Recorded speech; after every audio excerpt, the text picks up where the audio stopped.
Get ready, because we're about to talk about something that sounds like science fiction, but it's happening right now. China just unveiled a new high-speed train that can hit 400 kilometers per hour.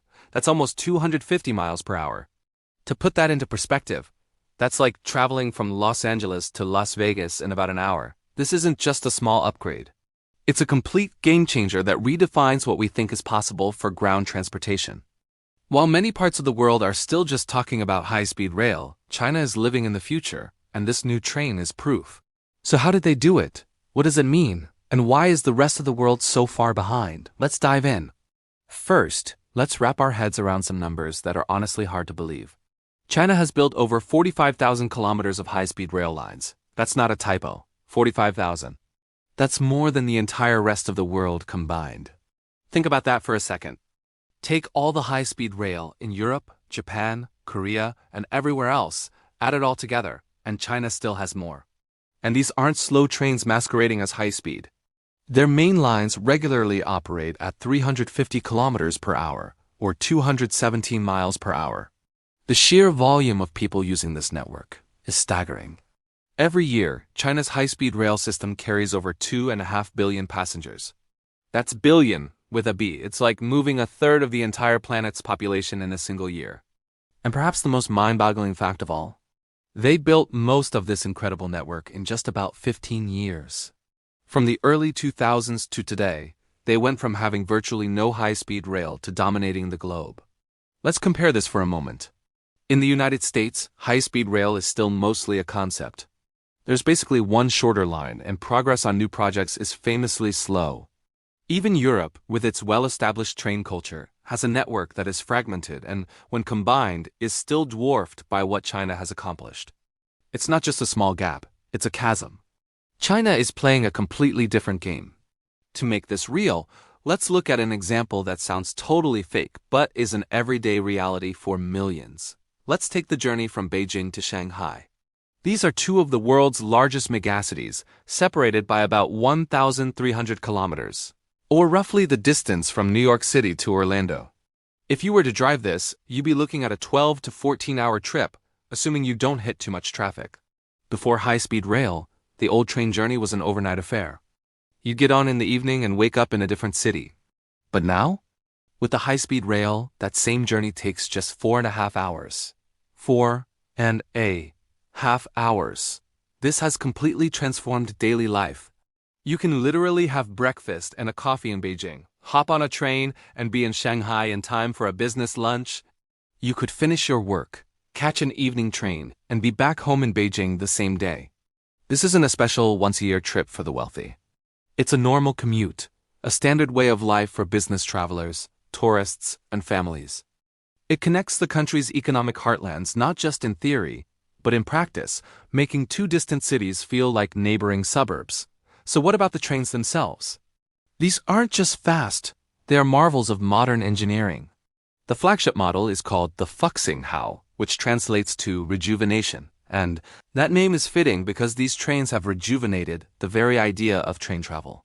Crucially, the Fuxinghao series was designed and built entirely in China, marking a huge leap in their domestic technological capabilities. Riding one of these is an experience in itself. They are famous for being incredibly smooth. You've probably seen the videos online of people balancing coins on their edges on the window, sills or tables while the train is cruising at over 300 kilometers per hour, and the coins don't fall. That's how stable they are. Inside, the cabins are modern, clean, and quiet. You get reliable Wi-Fi, charging ports at every seat, and plenty of legroom. It's more comfortable than most airlines. But the real magic is under the hood. These trains use advanced, AI-assisted control systems to manage everything from speed and braking to energy consumption, ensuring maximum efficiency and safety across the entire network. And while the commercial speed is capped for now, some of the test models have already hit staggering speeds of over 420 kilometers per hour. This isn't just train travel anymore. It's what you might call ground-level flight, offering the speed of a plane without the hassle of airports. This all leads to the big question. How on earth did China build all of this so incredibly fast? It wasn't a miracle. It was a strategy. A key element was standardization. Instead of designing custom bridges, tunnels, and stations for every single location, They developed standardized designs that could be mass-produced and deployed anywhere. Think of it like building with Lego bricks. Having standard pieces allows you to build much faster than if you had to carve each piece from scratch. This mass production mindset extended to the construction process itself. Instead of building one section of a line at a time, China deployed massive construction teams to work on different segments simultaneously, all across multiple provinces. It was a coordinated nationwide effort. Underlying all of this was government-level, long-term planning. China's leaders didn't just plan for the next election cycle. They created detailed plans for the next 10, 20, and even 30 years. This provided the stability and funding needed for such a monumental undertaking. So, while other countries were tied up in debates, feasibility studies, and political arguments, China just got to work and built it. Of course, a project of this scale comes with a colossal price tag. We're talking hundreds of billions of dollars. So you have to ask, is it expensive? Absolutely. But is it worth it?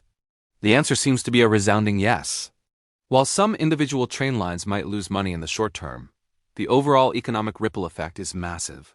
First, it significantly reduces the reliance on domestic flights between major cities, which helps cut down on carbon emissions and airport congestion. More importantly, it acts as a powerful catalyst for regional economies. Suddenly, smaller cities along the high-speed rail lines are connected to major economic hubs, attracting investment, tourism, and talent. It makes it easier for people to live in more affordable areas and commute to jobs in bigger cities. Fundamentally, the network drastically cuts travel time, and in economics, time is money. When you can move people, goods, and labor around a country this quickly, you unlock a huge amount of productivity. The network acts like a national circulatory system, pumping economic vitality to every corner of the country at an unprecedented speed. But perhaps the one thing that shocks foreigners the most is the sheer scale and frequency of the service. In many other countries, a high-speed train might run a few times a day between two major cities. In China, many cities with populations of 10 to 20 million people, cities that would be considered massive metropolises anywhere else in the world, are connected like stops on a subway line. Imagine you're at the station in a city like Guangzhou, heading to Shenzhen. If you miss your train, do you have to panic and rebook for tomorrow? No, you don't even stress. You just look at the board and you'll see that the next train is arriving in 5 or 10 minutes. The trains run with such high frequency that it feels more like a local metro system than a long-distance intercity service. This level of convenience and scale is something that's truly difficult to even imagine in most other parts of the world. It's a system built not just for travel, but for a population on the move. So as we wrap this up, it seems China approached this whole endeavor with a different question in mind. Most countries looked at high-speed rail and asked, can we afford to build this? China, on the other hand, looked at its massive population, its rapidly growing economy, and its vast territory, and asked a different question. Can we afford not to? They decided the answer was no. And the result is the largest, fastest, and most complex rail network on Earth, a testament to long-term vision, engineering prowess, and sheer national will. And with new trains pushing the 400-kilometer-per-hour barrier, they're showing no signs of slowing down. Thanks for watching. If you found this fascinating, don't forget to like, subscribe, and hit that notification bell for more deep dives into the technologies shaping our world. See you next time.